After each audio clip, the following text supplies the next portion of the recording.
ओम नमो भगवते वासुदेवाय नमः। आप सभी का हमारे चैनल पर स्वागत है। भगवान सत्यनारायण की कथा मन में श्रद्धा का भाव उत्पन्न करती है। भगवान सत्यनारायण को भगवान विष्णु का ही रूप माना गया है। सत्यनारायण की पूजा का अर्थ है सत्य की नारायण के रूप में पूजा करना।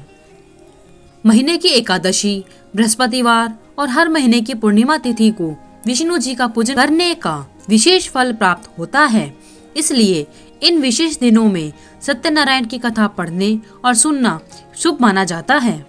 आइए अब सुनते हैं श्री सत्यनारायण भगवान की कथा।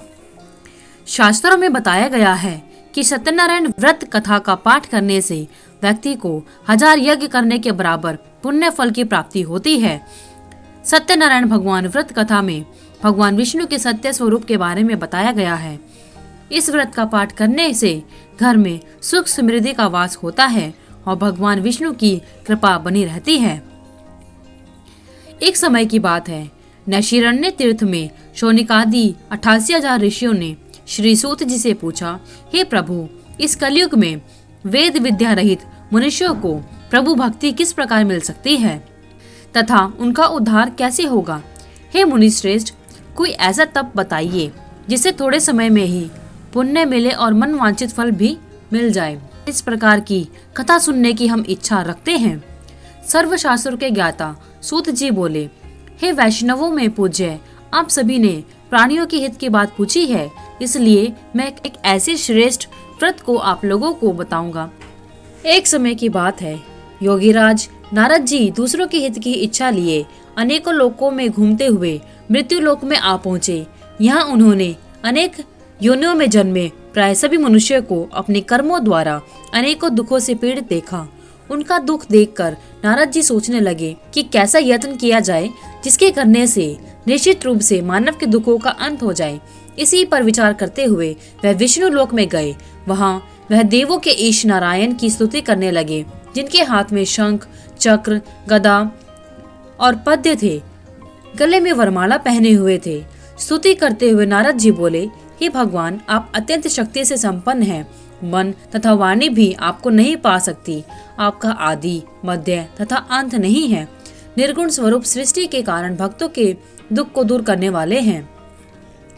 आपको मेरा नमस्कार है। नारद जी की स्तुति सुन विष्णु बोले, हे मुनिश्रेष्ठ, आपके मन में क्या बात है? आप किस काम के लिए आए हैं, उसे निसंकोच कहिए। इस पर नारद जी बोले कि मृत्यु लोक में अनेक योनियों में जन्मे मनुष्य अपने कर्मों के द्वारा अनेकों दुख से दुखी हो रहे हैं। हे नाथ, आप मुझ पर दया रखते हैं तो बताइए कि वो मनुष्य थोड़े प्रयास से ही अपने दुखों से कैसे छुटकारा पा सकते हैं। श्री हरि बोले, हे नारद, मनुष्य की भलाई के लिए तुमने बहुत अच्छी बात पूछी है, जिसके करने से मनुष्य मोह से छूट जाता है। वह बात मैं तुमसे कहता हूँ, उसे सुनो। स्वर्ग लोक व मृत्यु लोक दोनों में एक दुर्लभ उत्तम व्रत है जो पुण्य देने वाला है। आज प्रेम वश होकर मैं तुमसे वह कहता हूँ। श्री नारायण जी भगवान का यह व्रत अच्छी तरह विधान पूर्वक करके तुरंत ही यहाँ सुख भोग कर मरने पर मोक्ष पाता है। श्री हरि के वचन सुन नारद जी बोले कि उस व्रत का क्या फल है और उसका विधान क्या है। यह व्रत किसने किया था? इस व्रत को किस दिन किया जाता है? सभी कुछ विस्तार से बताइए। नारद की बात सुनकर श्री हरि बोले, दुख व शोक को दूर करने वाला, यह सभी स्थानों पर विजय दिलाने वाला है। मानव को भक्ति श्रद्धा के साथ शाम को श्री सत्यनारायण की पूजा धर्म परायण होकर ब्राह्मणों व बंधुओं के साथ करनी चाहिए। भक्ति भाव से ही नैवेद्य, केले का फल, घी, दूध और गेहूं का आटा सवाया ले। गेहूं के स्थान पर साठी का आटा, शक्कर तथा गुड़ लेकर भक्षण योग्य पदार्थों को मिलाकर भगवान को भोग लगाएं। ब्राह्मणों सहित बंधु बांधवों को भी भोजन कराएं। उसके बाद स्वयं भोजन करें। भजन कीर्तन के साथ भगवान की भक्ति में लीन हो जाएं। इस तरह से सत्यनारायण भगवान का यह व्रत करने पर मनुष्य की सारी इच्छाएं निश्चित रूप से पूरी हो जाती हैं।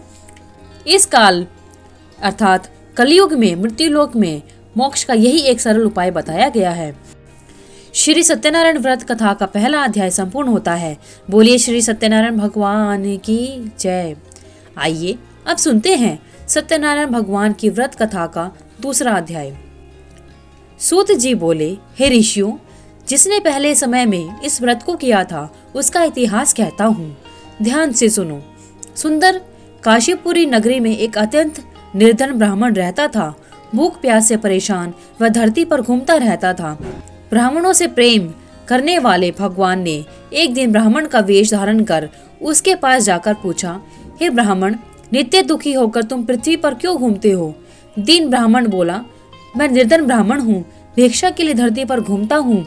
हे भगवान, यदि आप इसका कोई उपाय जानते हैं तो बताइए। वृद्ध ब्राह्मण कहता है कि सत्यनारायण भगवान मनोवांछित फल देने वाले हैं, इसलिए तुम उनका पूजन करो। इसे करने से मनुष्य सभी दुखों से मुक्त हो जाता है। वृद्ध ब्राह्मण बनकर आए सत्यनारायण भगवान उस निर्धन ब्राह्मण को व्रत का सारा विधान बताकर अंतर्ध्यान हो गए। ब्राह्मण मन ही मन सोचने लगा कि जिस व्रत को वृद्ध ब्राह्मण करने को कहा गया है, मैं उसे जरूर करूंगा। यह निश्चय करने के बाद उसे रात में नींद नहीं आई। वह सवेरे उठकर सत्यनारायण भगवान के व्रत का निश्चय कर भिक्षा के लिए चला गया। उस दिन निर्धन ब्राह्मण को भिक्षा में बहुत धन मिला, जिससे उसने बंधु बांधवों के साथ मिलकर श्री सत्यनारायण भगवान का व्रत संपन्न किया। भगवान सत्यनारायण का व्रत संपन्न करने के बाद वह निर्धन ब्राह्मण सभी दुखों से छूट गया और अनेक प्रकार की संपत्तियों से युक्त हो गया। उसी समय यह ब्राह्मण हर माह इस व्रत को करने लगा। इस तरह से सत्यनारायण भगवान के व्रत को जो मनुष्य करेगा वह सभी प्रकार के पापों से छूटकर मोक्ष को प्राप्त होगा। जो मनुष्य इस व्रत को करेगा वह भी सभी दुखों से मुक्त हो जाएगा। सूत जी बोले, इस तरह से नारद जी से नारायण जी का कहा हुआ श्री सत्यनारायण व्रत को मैंने तुमसे कहा। हे ब्राह्मणों, मैं अब और क्या कहूँ? ऋषि बोले, हे मुनिवर, संसार में उस ब्राह्मण से सुनकर और किस किस ने इस व्रत को किया, हम इस बात को जानना चाहते हैं। इसके लिए हमारे मन में श्रद्धा का भाव है। सूत जी बोले, हे मुनियों, जिसने इस व्रत को किया है वे सब सुनो। एक समय वही ब्राह्मण धन व ऐश्वर्य के अनुसार अपने बंधु बांधवों के साथ इस कथा को करने को तैयार हुआ। उसी समय एक लकड़ी बेचने वाला बूढ़ा आदमी आया और लकड़ियां बाहर रखकर अंतर ब्राह्मण के घर में गया। प्यास से दुखी वह लकड़हारा उनको व्रत करते देख ब्राह्मण को नमस्कार कर पूछने लगा कि आप यह क्या कर रहे हैं? तो उसने बताया कि व्रत कर रहा हूँ तथा इसे करने से क्या फल मिलेगा, कृपया मुझे भी बताएं। ब्राह्मण ने कहा कि सब मनोकामनाओं को पूरा करने वाला यह सत्यनारायण भगवान का व्रत है। इनकी कृपा से ही मेरे घर में धन धान्य आदि की वृद्धि हुई है। ब्राह्मण से सत्यनारायण व्रत के बारे में जानकर लकड़हारा बहुत प्रसन्न हुआ। चरणामृत लेकर व प्रसाद खाने के बाद वह अपने घर गया। लकड़हारे ने अपने मन में संकल्प किया कि आज लकड़ी बेचने से जो धन मिलेगा उसी से श्री सत्यनारायण भगवान का उत्तम व्रत करूंगा। मन में इस विचार को ले बूढ़ा आदमी सिर पर लकड़ियां रख उस नगर में बेचने गया जहां धनी लोग रहते थे। उस नगर में उसे अपनी लकड़ियों का दाम पहले से 4 गुना मिल गया। बूढ़ा प्रसन्नता के साथ दाम लेकर केले, शक्कर, घी, दूध, दही और गेहूं का आटा ले और श्री सत्यनारायण भगवान के व्रत की अन्य सामग्रियां लेकर अपने घर पहुंच गया। वहां उसने अपने बंधु बांधवों को बुलाकर विधि विधान से सत्यनारायण भगवान का पूजन और व्रत किया। इस व्रत के प्रभाव से वह बूढ़ा लकड़हारा धन पुत्र आदि से युक्त होकर संसार के समस्त सुख भोग कर अंत काल में बैकुंठ धाम चला गया। श्री सत्यनारायण व्रत कथा का दूसरा अध्याय संपूर्ण होता है। बोलिए श्री सत्यनारायण भगवान की जय। सत्यनारायण भगवान की व्रत कथा का तीसरा अध्याय। सूत जी बोले, हे श्रेष्ठ मुनियों, अब आगे की कथा कहता हूँ। पहले समय में उल्कामुख नाम का एक बुद्धिमान राजा था।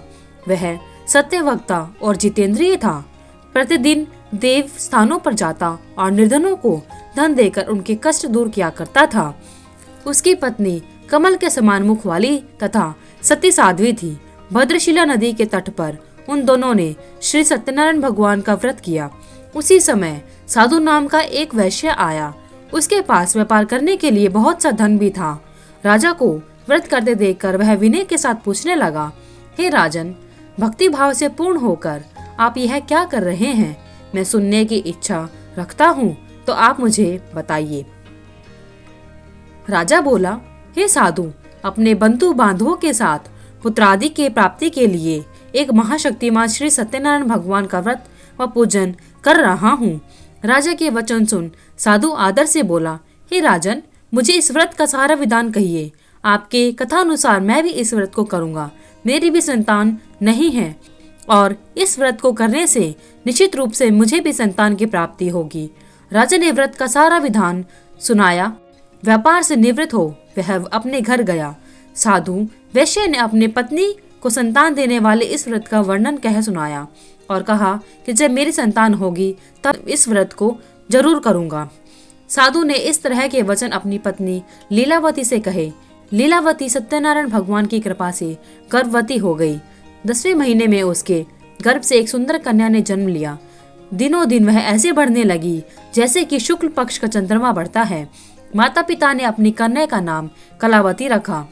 एक दिन लीलावती ने मीठे शब्दों में अपने पति को याद दिलाया कि आपने सत्यनारायण भगवान के जिस व्रत को करने का संकल्प किया था उसे करने का समय आ गया है।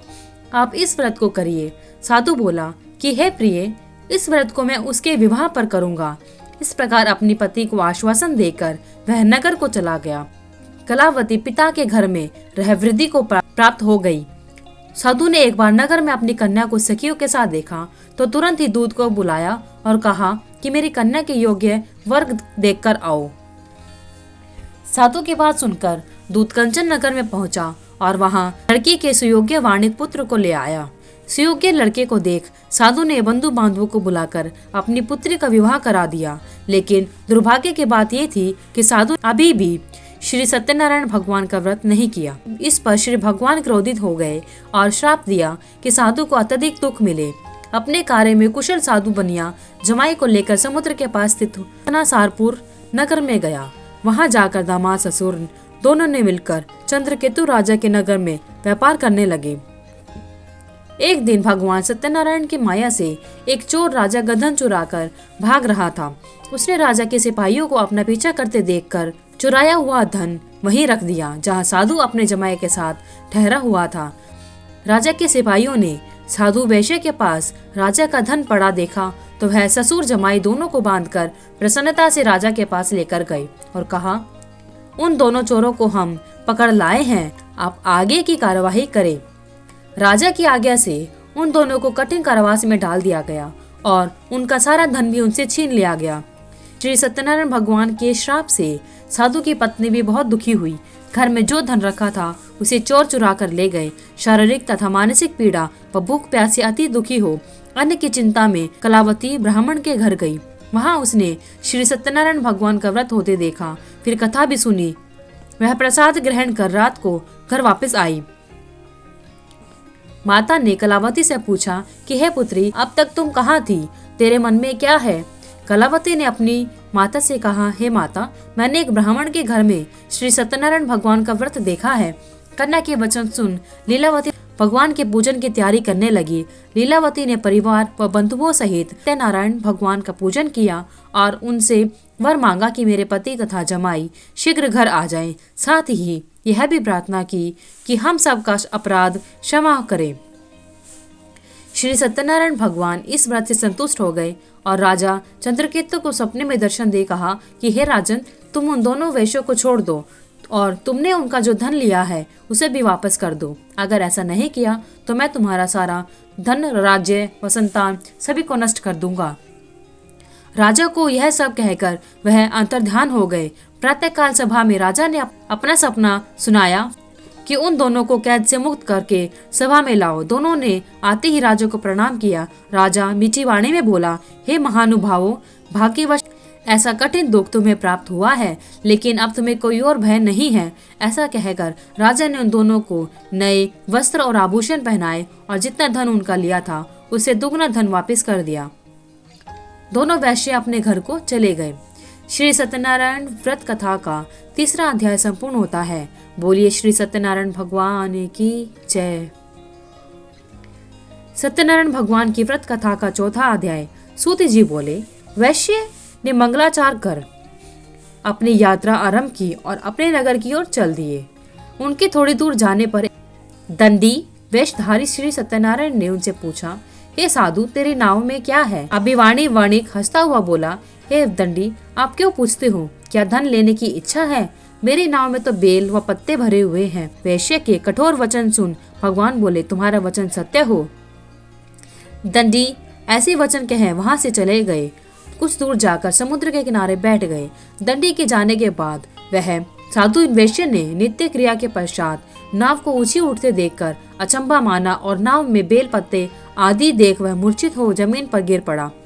मूर्छा खुलने पर वह अत्यंत शोक में डूब गया। तब उसका दामाद बोला कि आप शोक न मनाएं, यह दंडी का शाप है, इसलिए हमें उनकी शरण में जाना चाहिए, तभी हमारी मनोकामना पूरी होगी। दामाद की बात सुनकर वह दंडी के पास पहुंचा और अत्यंत भक्ति भाव नमस्कार करके बोला, मैंने आपसे जो असत्य वचन कहे थे उनके लिए मुझे क्षमा कर दे।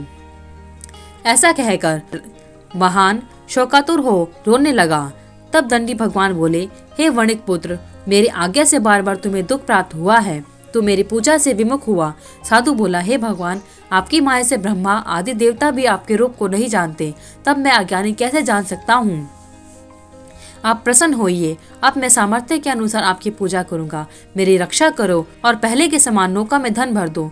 साधु वैश्य के भक्ति पूर्वक वचन सुनकर भगवान प्रसन्न हो गए और इसकी इच्छा के अनुसार वरदान देकर अंतर्ध्यान हो गए। ससुर जमाई जब नाव पर आए तो नाव धन से भरी हुई थी। फिर वही अपने अन्य साथियों के साथ श्री सत्यनारायण भगवान का पूजन कर अपने नगर की ओर चल दिए। जब नगर के नजदीक पहुंचे तो दूत को घर पर खबर करने के लिए भेज दिया। दूत साधु की पत्नी को प्रणाम कर कहता है कि मालिक अपने दामाद सहित नगर के निकट आ गए हैं। दूत की बात सुन साधु की पत्नी लीलावती ने बड़े हर्ष के साथ श्री सत्यनारायण भगवान का पूजन कर अपनी पुत्री कलावती से कहा कि मैं अपने पति के दर्शन को जाती हूँ, तू कार्य पूर्ण कर शीघ्र आ जा। माता के ऐसे वचन सुन कलावती जल्दी में प्रसाद छोड़कर अपने पति के पास चली गई। प्रसाद की अवज्ञा के कारण श्री सत्यनारायण भगवान रुष्ट हो गए और नाव सहित उसके पति को पानी में डुबो दिया। कलावती अपने पति को वहां ना पाकर रोती हुई जमीन पर गिर गई। नौका को डूबा हुआ देख व कन्या को रोता हुआ देख साधु दुखी होकर बोला कि हे प्रभु, मुझसे तथा मेरे परिवार से जो भूल हुई है उसे क्षमा करें। साधु के दीन वचन सुनकर श्री सत्यनारायण भगवान प्रसन्न हो गए और आकाशवाणी हुई, हे साधु, तेरी कन्या मेरे प्रसाद को छोड़कर आई है, इसलिए उसका पति अदृश्य हो गया है। यदि वह घर जाकर प्रसाद खाकर लौटती है तो इसे इसका पति अवश्य मिलेगा। ऐसी आकाशवाणी सुन कलावती घर पहुंचकर प्रसाद खाती है और फिर आकर अपने पति के दर्शन करती है। इसके बाद साधु अपने बंधु बांधवों सहित श्री सत्यनारायण भगवान का विधि विधान से पूजन करता है। इस लोक का सुख भोग वह अंत में स्वर्ग जाता है। श्री सत्यनारायण व्रत कथा का 4था अध्याय पूरा होता है। बोलिए श्री सत्यनारायण भगवान की जय। सत्यनारायण भगवान की व्रत कथा का 5वां अध्याय। सूत जी बोले, हे ऋषियों, मैं और भी एक कथा सुनाता हूँ, इसे भी ध्यान पूर्वक सुनो। प्रजापालन में लीन तुंगध्वज नाम का एक राजा था। उसने भी भगवान का प्रसाद त्याग कर बहुत ही दुख सहन किया। एक बार वन में जाकर वन्य पशुओं को मारकर वह बड़ के पेड़ के नीचे आया। वहां उसने ग्वालों को भक्ति भाव से अपने बंधुओं सहित श्री सत्यनारायण भगवान का पूजन करते देखा। अभिमानवश राजा ने उन्हें देखकर भी पूजा स्थान में नहीं गया और न ही उसने भगवान को नमस्कार किया। ग्वालों ने राजा को प्रसाद दिया, लेकिन वह प्रसाद राजा ने नहीं खाया और प्रसाद को वहीं छोड़कर वह अपने नगर को चला गया। जब वह नगर में पहुंचा तो वहां सब कुछ तहस नहस हुआ पाया तो वह शीघ्र ही समझ गया कि यह सब भगवान ने ही किया है। वह दोबारा ग्वालों के पास पहुंचा और विधि पूर्वक पूजा करके प्रसाद खाया तो श्री सत्यनारायण भगवान की कृपा से सब कुछ पहले जैसा हो गया। दीर्घ काल तक सुख भोगने के बाद वह मरणोपरांत उसे स्वर्गलोक की प्राप्ति हुई। जो मनुष्य परम दुर्लभ इस व्रत को करेगा तो भगवान श्री सत्यनारायण की अनुकंपा से उसे धन धान्य की प्राप्ति होगी। निर्धन धनी हो जाता है और भय मुक्त हो जीवन जीता है। संतानहीन मनुष्य को संतान की सुख मिलता है और सारे मनोरथ पूरे हो जाते हैं, पर मानव अंत काल में वैकुंठ धाम को जाता है। सूत जी बोले, जिन्होंने पहले इस व्रत को किया, अब उनके दूसरे जन्म की कथा सुनाता हूँ। व्रत शतानंद ब्राह्मण ने सुदामा का जन्म लेकर मोक्ष की प्राप्ति की। लकड़हारे ने अगले जन्म में निषाद बनकर मोक्ष प्राप्त किया। उल्कामुख नाम का राजा दशरथ होकर बैकुंठ को गए। साधु नाम के वैश्य ने मोरध्वज बनकर अपने पुत्र को आरे से चीरकर मोक्ष प्राप्त किया। महाराज तुंगध्वज ने स्वयंभू होकर भगवान में भक्ति युक्त होकर मोक्ष को पाया। श्री सत्यनारायण व्रत कथा का 5वां अध्याय संपूर्ण होता है।